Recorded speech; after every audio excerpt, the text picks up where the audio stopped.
Doutor Orlando, primeiramente uma boa tarde a todos. Boa tarde aos pais que estamos juntos há 8 anos, 10 meses e alguns dias, e a gente não vai desistir. Eu falei para vocês que nós ia até o fim, e ao fim nós vamos ir. Senhores jurados, sintam-se saudados pelos pais, os maiores interessados nesta causa, assim como o doutor Davi, doutora Lúcia, doutor Jader, doutor Leonardo, o Elisandro, o Mauro, o Mário, o Bruno, o Adriano, seu Prestes, o Nagelstein, as gurias, desculpa, Tati, eu não sei o nome de todos, o Marcelo, o Luciano, o Tomás, o Trellis, o Martim, todos. Antes eu quero só fazer uma referência ao doutor Jean. O senhor falou que eu era prego em polenta e gelatina. Quero só dizer para o senhor que tem muitos pais que não têm dinheiro, porque os filhos sustentavam eles e passam fome. E vou mais um pouco ainda, doutor Jean, que eu tenho um carinho especial para o senhor. Vários pais se suicidaram. Isso o senhor não sabe. E eu entendo. Eu trabalho no processo. Mas nunca vamos falar de comida num país que 50% dela é posto fora e as pessoas passam fome. Muitas. A gente viu ultimamente pessoas pegando comida no caminhão do lixo. Mas tudo bem, graças a Deus que nós temos comida. Eu vou fazer um roteiro para vocês, bem singelo, bem simples, fazendo referência à conduta dos réus que aqui se encontram. O Elisandro, ele relata que ter entrado na boate, e ainda ele faz menção que salvou a Kátia, o doutor Leonardo faz essa referência, que ela estava com os olhos brancos. E no andar do processo, nós começamos a ouvir as pessoas. Natália, o William, o Érico, e eles deixaram bem claro que o Elisandro não entrou na boate. Deixaram bem claro. A Natália falou, o Kiko estava lá fora, eu estava sentado na cadeira, o William passou e depois eu saí. O Elisandro disse que não, que ele entrou na boate. O William fala que a Natália estava lá fora já, que o Elisandro estava lá fora e que ele saiu. E que ele foi ao encontro do Elisandro e levou a Natália para ele. Depois o Elisandro confirma que o segurança Fabiano não deixou ele entrar. Então ele mentiu. Primeiro passo. Ele não salvou ninguém. E quem confirma isso é o Érico. Quando ele fala, Érico, a Nath está lá dentro. E o William disse que a Natália já estava lá fora, do lado do Carrefour. Ele falou que queria também, as anotações que eu tenho, que ele queria dar um abraço nos pais. Mas todas as ações indenizatórias foram entradas porque os pais passam fome. Os pais que não têm remédio, doutor Jean, o senhor não sabe disso? Eles recebem remédio de graça, sabe de quem? De uma farmácia. Eu não vou fazer propaganda, doutor. Mas eu te falo depois, em off. Eles recebem remédio de graça dessa farmácia. O Elisandro confirma, pelo menos nessa parte ele teve a hombridade, de falar, eu mandei colar as espumas. E o Érico até falou, nós colamos as espumas, depois tiramos e botamos outras. As espumas, o delegado Arigoni se encontra no plenário, poderia confirmar se fosse trazido para cá. E nenhum defensor arrolou ele. O Elisandro relata, e se eu tiver errado, a defesa dele, ele pode me interpelar, não tem problema nenhum, que tinha 800 pessoas lá. O doutor Jader peticiona dizendo que tinham 600. Depois o Elisandro fala que tinham saído 74 pessoas. Se nós somar 600 com 74, fica abaixo dos 691. Aí a boate não estava lotada. A boate estava lotada. Tanto que o Érico, eu pergunto para a Natália, o Érico é um cara ruim? Um cara íntegro. William, o Érico é um cara ruim? Íntegro. O Estênio falou a mesma coisa. E ele falou que tinha aproximada 900 pessoas. Quando eu falo desses números, doutor Jader, eu não sei onde é que ele está. Não está aqui? Não. Eu falo que tem 242 corpos. 636 feridos. Por isso que perguntei ao bombeiro da fé pública nos documentos, esses documentos a Polícia Civil chegou neles. E vou dizer mais, doutor Jean, tem muito mais pessoas que foram lesionadas, que o acolhe, lá em Santa Maria, tem uma ficha com 2.000 pessoas. Parece loucura, né? Parece loucura. O senhor vai dizer assim, não, isso é uma loucura do Pedro. Peça ao Acolhe, que acolheu esses pais. Vamos lá, segue ainda. O Alessandro, em certo momento do depoimento dele, se eu estiver errado, tu pode me cobrar, Santiago pode me cobrar, que ele estava na área VIP. Mas a Natália falou que ele fazia sinal com as mãos. Saiam, saiam. Aquele mar de gente saindo, e ele entrou na boate. Como? Não sei. Era uma porta, era estreita, eram pessoas saindo. A atitude deles era como se bois saíssem correndo, desesperados, em direção a uma mangueira. Mas vamos lá.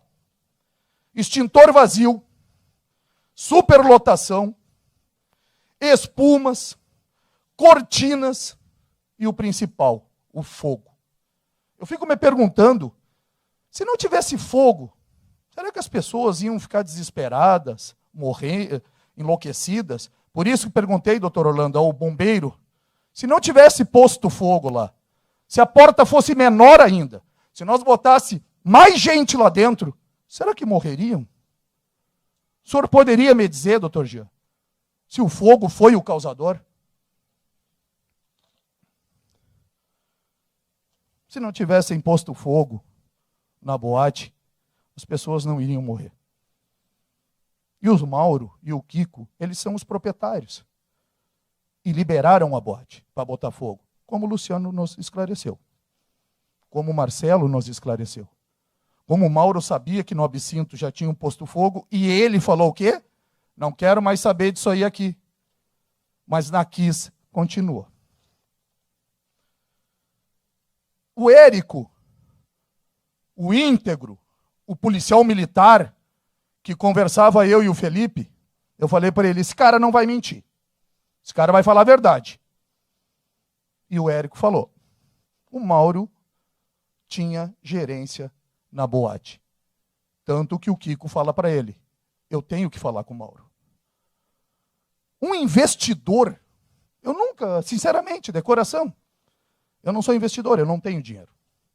Investidor compra ações, doutor Jean. O senhor concorda comigo, né? Compra ações na baixa e vende ações na alta. Se o senhor me achar uma boate que venda ações e que as pessoas invistam nela, o senhor me avisa que eu também quero. O Mauro, formado em administração de empresa, aproximadamente 30 anos, na noite, ia deixar um rapaz sem estrutura familiar, o Elisandro fala que teve problema com o pai, sem uma estrutura, de repente, escolar, porque ele relata que começou a trabalhar com 12 anos, 11 anos, 14 anos. Dá 200 mil para um menino que não conhece a noite. O Mauro conhecia a noite, o Mauro já teve várias boates em Santa Maria. Eu era frequentador da casa do Mauro e digo, uma das boates mais bonitas que eu conheci, o Absinto Hall, uma das boates mais bonitas. E é verdade, ele tinha um bom gosto, sempre teve, o Mauro sempre foi um cara que sabia o métier da noite. Ele ia dar 200 mil para um cara, o cara pagava da forma que ele queria. Se a boate quebrasse, ele tinha perdido o dinheiro. Ó, toma 200 mil e fica para ti aí, vai tocando, vai tocando. Não é verdade. O Érico foi um dos depoimentos assim, ó, que eu fiquei completamente satisfeito no sentido dele esclarecer a verdade. Porque muitas pessoas aqui faltaram com a verdade. A cadeia impõe medo. O bem mais precioso é a vida, que eles tiraram dos outros. E depois a liberdade. Como eu falei, o Mauro foi, e ele nos afirmou, proprietário de vários empreendimentos. Mauro era um cara estudioso. Não ia, assim, simplesmente dar R$500 mil para um cara tocar para ele, pagar a parcela dele, ele ficar em casa, não querer trabalhar. O Mauro falou, aqui, O Dr. Orlando estava perguntando para ele, porque ele não respondeu as perguntas da acusação, que ele levantava às 7, 8 horas da manhã, 6 horas da manhã, dormia 4 horas, se eu não me engano, para trabalhar. Para trabalhar. Ele levantava, ele falou, levanto, durmo pouco, para trabalhar. Então é um cara dedicado ao trabalho. Não é um vagabundo, não. Jamais o Mauro ia deixar um negócio dele nas mãos dos outros. O Elisandro, ele assumiu, eu sou o proprietário da boate, ele batia no peito. A Kiss é comigo. Então, mas por que o Mauro passava lá e pedia informação? Por que ele tinha que falar com o Elisandro? Se ele era o proprietário da boate, o Elisandro não tinha que falar com ninguém. Não era. Os dois eram o proprietário. O Pedroso, senhores jurados, falou. O que eu narro para vossas excelências é o que a gente ouviu aqui. O Pedroso falou, eu vi o Mauro dentro da boate carregando um carrinho de mão. O Érico diz, o Kiko falava com o Mauro. O Pedroso falou, eu falei com o Mauro no restaurante dele e ele não me deu bola. O Pedroso sabia que o Mauro também era proprietário. Eu estou deixando claro que o Mauro e o Elisandro eram os proprietários da boate. Indiscutível. Os táxis que atrapalhavam a porta. Teve alguém aqui que veio e falou. Era um acordo que tinha com a casa, os táxis ficam ali. Isso aí foi dito. Eu não vou botar a palavra na boca de ninguém. O Mauro, hoje, o Elisandro também, se eu estiver errado, pode me corrigir. Que eu dou meus bens para os pais. Só que ele esquece que ele não pode doar os bens porque ele tem herdeiro necessário. Ele pode doar 50%. Todo o patrimônio dele não. Diga-se de passagem, a família dele, ele relatou que filhos, esposa, mãe, tinham patrimônio. Pensou em fugir, mas não fugiu. Tiveram 8 anos para falar para os pais o que eles pensavam, Jean. E hoje não quiseram responder as perguntas que eu ia fazer, doutor Orlando. Pelos pais, sabe, doutor Orlando? Questão de ordem necessária, está fazendo alusão ao silêncio do meu cliente. Sim, senhor, sim, senhor. A defesa de Mauro Hoffman pontua e registra a nulidade e faz questão que seja, inclusive, advertido o assistente da acusação. Fica feito o registro. De alguma maneira, eu vou assinalar 2 coisas. Primeiro, que o artigo suscitado pela defesa de Mauro é o 478, inciso 2. Não verifiquei, mas isso é uma consideração que se aprecia depois. E está tudo gravado, obviamente. Inclusive determinei, não sei se comentei com as defesas, aqui está parado o tempo, né? Por favor, pare o tempo.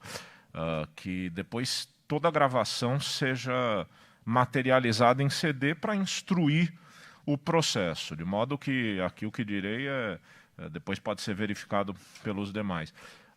Mas fica o registro, não verifiquei qualquer proveito que se tenha tentado obter disso, mas de toda maneira essa é uma percepção minha para esse ensejo, mas sim, como diz a bancada de defesa de Mauro, 2 coisas. Primeiro, aos jurados, desconsiderem essa afirmação por completo. Só um segundo, doutor Pedro. Por completo essa afirmação do assistente de acusação. E, em segundo lugar, peço ao assistente de acusação que se atenha ao texto legal que diz que determinadas coisas não se pode falar em plenário, ou seja, sobre determinadas coisas é importante que se guarde o silêncio. Nós estamos caminhando aqui desde quarta-feira da semana passada. Tenhamos cautela, Sim, senhor. Sim. Só uma questão de ordem para que não me falte legitimidade. Ele falou no primeiro momento os acusados. Então acrescento ao argumento que desenvolvi algo alusivo a todos. Ficou muito claro. Obrigado. Nas interjeições que fiz inicialmente com todos os acusados que a manutenção do silêncio concernente às perguntas que eu fizesse que qualquer das partes fizesse não os prejudica. E eu peço ao Dr. Pedro que compreenda isso e que, portanto, não faça bobagem. É isso, podemos seguir. Ok, obrigado. Doutor. Doutor, Oi. só porque eu também gostaria de deixar consignado, Tá. pelos argumentos dos colegas, pela defesa de Marcelo Isso está valendo para os pela quatro. defesa de Luciano e eu também. estou reiterando que qualquer consideração no sentido de que o silêncio de qualquer acusado possa ser tomado em seu desfavor é uma consideração equivocada que discrepa do texto legal e que os jurados devem desconsiderar simplesmente. Ok, Apenas eu isso. vou encerrar, doutor Orlando. Enfim, encerrando a situação.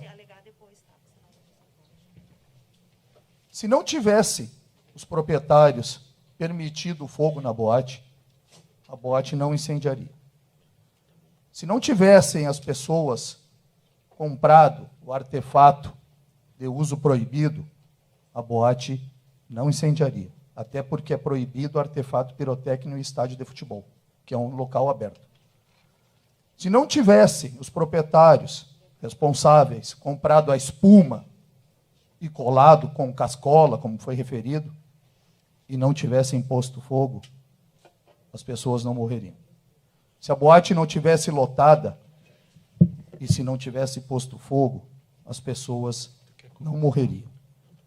Se não tivessem fechado as portas com o fogo lá dentro, possivelmente as pessoas não morreriam. Se a boate fosse sinalizada com extintores carregados, possivelmente aquele fogo não aconteceria. Independente da boate ter papel, ser legal, ilegal, documento de instituição tal, instituição outra, a boate não incendiaria.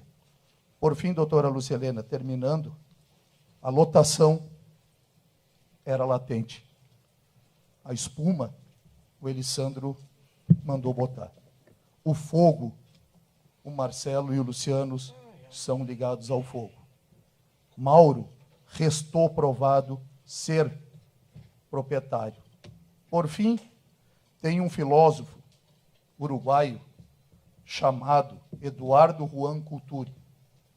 E ele diz bem assim: teu dever é lutar pelo direito, mas no dia que encontrares em conflito o direito e a justiça, luta pela justiça. E o que a gente está lutando aqui, Ministério Público, os assistentes, é por justiça. Somente isso. Então, ao fim, quando o doutor Orlando quisitar, a assistência da acusação, junto com o Ministério Público, pede que vossas excelências condenem os réus, assim nós estaremos fazendo justiça.